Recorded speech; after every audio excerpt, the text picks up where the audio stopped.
Assalamualaikum warahmatullahi wabarakatuh. Hamdan wa salaman amma ba'du. Allahumma sholli ala Muhammad wa ala ali Muhammad.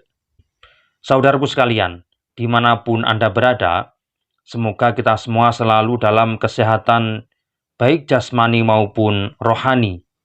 Dimurahkan rezeki kita, dimudahkan segala urusan kita, dijauhkan dari penyakit dan mara bahaya. Pada kesempatan kali ini, kita akan membahas keutamaan istighfar. Sekaligus, seperti apakah bentuk kalimat istighfar. Perlu diketahui bahwa sebagai manusia biasa, kita semua tentunya sering melakukan kesalahan, baik disengaja maupun tidak disengaja. Karena pada dasarnya, manusia diciptakan oleh Allah memiliki dua posisi yang sama-sama merupakan bentuk dari kelemahan manusia itu sendiri, yaitu al-insanu mahalul khoto' wan nisyan. Manusia itu adalah tempatnya luput dan lupa. Seluruh manusia pernah melakukan kesalahan, bahkan sekelas Nabi pun juga pernah melakukan salah. Misalkan Nabi Adam alaihissalam, kemudian Nabi Ibrahim alaihissalam, Nabi Musa alaihissalam, semua pernah salah. Nabi Adam melanggar aturan Allah, yaitu memakan buah khuldi yang pada saat itu diharamkan oleh Allah.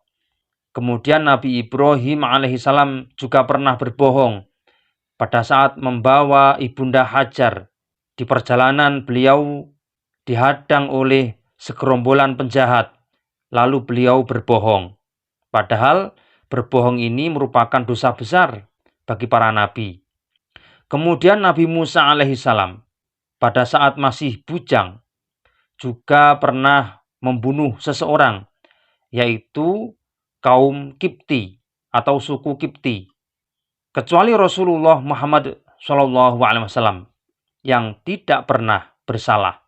Karena Rasulullah memang mendapat anugerah dari Allah, yaitu memiliki sifat maksum atau dijaga dari perbuatan dosa. Oleh karena itu, sejak Rasulullah masih usia balita, organ tubuh dalam Rasulullah yang berpotensi memiliki sifat negatif dikeluarkan oleh Allah dan digantikan dengan organ-organ bagus, sehingga Rasulullah tidak memiliki sifat tercela sedikit pun. Selebihnya, seluruh manusia termasuk kita semua memiliki banyak kesalahan. Dan itu merupakan sunatullah. Manusia biasa melakukan kesalahan, itu hal lumrah. Yang penting, setelah kita melakukan kesalahan, harus segera bertaubat dan memohon ampun kepada Allah Subhanahu wa Ta'ala. Dari sisi filosofi Islam, beristighfar memiliki arti yaitu seseorang yang selalu memohon ampun atas segala kesalahan atau kekhilafan yang telah dilakukannya dan terus berusaha melaksanakan ketaatan yang diperintahkan oleh Allah Subhanahu wa Ta'ala kepada hambanya. Karena manusia merupakan makhluk yang tidak lepas dari luput dan lupa, maka pada saat mereka beristighfar atau memohon ampun kepada Allah Subhanahu wa Ta'ala, Allah juga memberikan balasan, yaitu ampunan.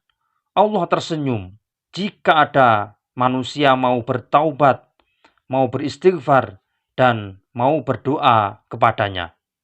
Nah, membaca istighfar bisa dibaca dengan kalimat pendek, misalkan Astaghfirullahaladzim, atau dibaca dengan kalimat yang lebih panjang dan sempurna, yaitu Astaghfirullahaladzim alladzi la ilaha illa huwal hayyul qayyum wa atubu ilaih.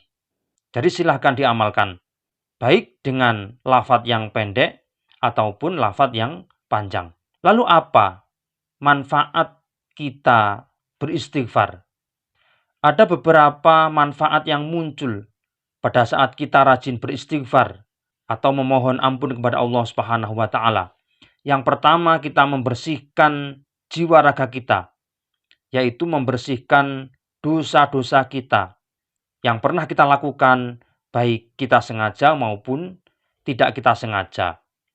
Nah, dengan membaca istighfar, maka dosa-dosa kita terhapus dan kotoran-kotoran eterik atau kotoran batin kita akan dibersihkan oleh Allah Subhanahu wa taala. Kemudian setelah batin kita bersih, maka kita kembali ke masa fitrah atau masa suci, sebagaimana bayi yang baru lahir. Maka yang kedua, muncullah manfaat, yaitu mudah dikabulkannya doa. Salah satu syarat dikabulkannya doa yaitu bersihnya jiwa raga kita. Dengan rajin beristighfar, maka sama halnya kita rajin mensucikan diri atau membersihkan sampah dalam tubuh kita, sehingga tubuh lahir batin kita siap untuk menerima anugerah dari Allah Subhanahu wa taala, yaitu yang berupa terkabulkannya doa yang kita panjatkan. Oleh karena itu, setelah kita rajin beristighfar, maka doa kita juga mudah terkabulkan. Kemudian manfaat yang ketiga, jika kita rajin beristighfar, yaitu membuka pintu rezeki. Karena wadah rezeki sudah bersih, kemudian Allah mendatangkan rezeki untuk kita semua. Oleh karena itu, para ulama juga sering mengajarkan istighfar untuk menarik rezeki atau lijalbir rezeki. Karena dengan membersihkan jiwa raga kita, maka rezeki secara otomatis akan mendekati kita atas izin Allah Subhanahu wa taala. Karena rezeki akan datang kepada sosok yang suci. Rezeki selalu datang di tempat yang mulia atau di tempat yang terhormat, yaitu orang-orang yang suci. Oleh karena itu, kita harus rajin membaca istighfar supaya pintu rezeki kita dibuka lebar dari berbagai arah. Kemudian manfaat berikutnya, jika kita rajin membaca istighfar, yaitu terhindar dari penyakit, musibah, dan seluruh mara bahaya. Mungkin kita sering mengalami kesialan, jatuh ketimpa tangga. Ini mungkin banyak dialami oleh kita semua. Nah, ini bisa jadi karena kita banyak dosa dan lupa memohon ampun kepada Allah Subhanahu wa taala. Oleh karena itu, jika kita mengalami hal seperti itu, kita harus segera sadar dan membaca istighfar, memohon ampun kepada Allah Subhanahu wa taala supaya keberuntungan itu didekatkan oleh Allah untuk kita semua. Dan selanjutnya, kita diselamatkan dari penyakit, musibah, dan seluruh mara bahaya. Kemudian manfaat berikutnya, jika kita rajin membaca istighfar, yaitu mendapatkan kebaikan, mendapatkan kemuliaan, baik di dunia maupun di akhirat. Kita mendapatkan kemuliaan dunia, mungkin dimudahkan segala urusan kita, kemudian diangkat derajat kita, dimuliakan posisi kita di hadapan manusia yang lain. Nah, bentuk kemuliaan atau kebaikan dunia seperti itu disebabkan karena jiwa kita bersih dari dosa, sehingga kebaikan juga mendekati kita semua. Selain kebaikan dunia, tentunya kita juga mendapatkan kebaikan akhirat, karena pada saat kita dipanggil oleh Allah Subhanahu wa taala untuk kembali kepadanya, kita tidak membawa beban dosa apapun. Kemudian manfaat berikutnya, jika kita rajin membaca istighfar, dapat menurunkan hujan.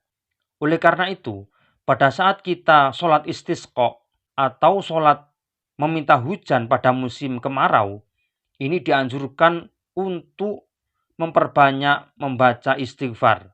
Karena jika ada daerah yang mengalami kekeringan, bisa jadi karena masyarakatnya banyak dosa, sehingga harus dibersihkan terlebih dahulu dengan meminta ampun kepada Allah Subhanahu wa taala. Dengan ampunan Allah Subhanahu wa taala, maka hujan akan segera turun walaupun pada saat musim kemarau. Kemudian yang terakhir, jika kita rajin membaca istighfar, kita selalu dinaungi cahaya ketuhanan, sehingga apapun yang kita lakukan selalu mendapatkan petunjuk kebaikan dari Allah Subhanahu wa taala dan kita mampu melakukan kebaikan itu. Dan akhirnya kita akan mudah dimasukkan ke surganya Allah Subhanahu wa taala. Saudaraku sekalian, itulah fadilah membaca istighfar yang harus kita lakukan dalam kehidupan kita sehari-hari. Semoga apa yang menjadi hajat kita, tujuan kita, cita-cita kita dimudahkan oleh Allah Subhanahu wa taala. Silakan diamalkan. Semoga bermanfaat. Wallahu a'lam bishawab. Assalamualaikum warahmatullahi wabarakatuh.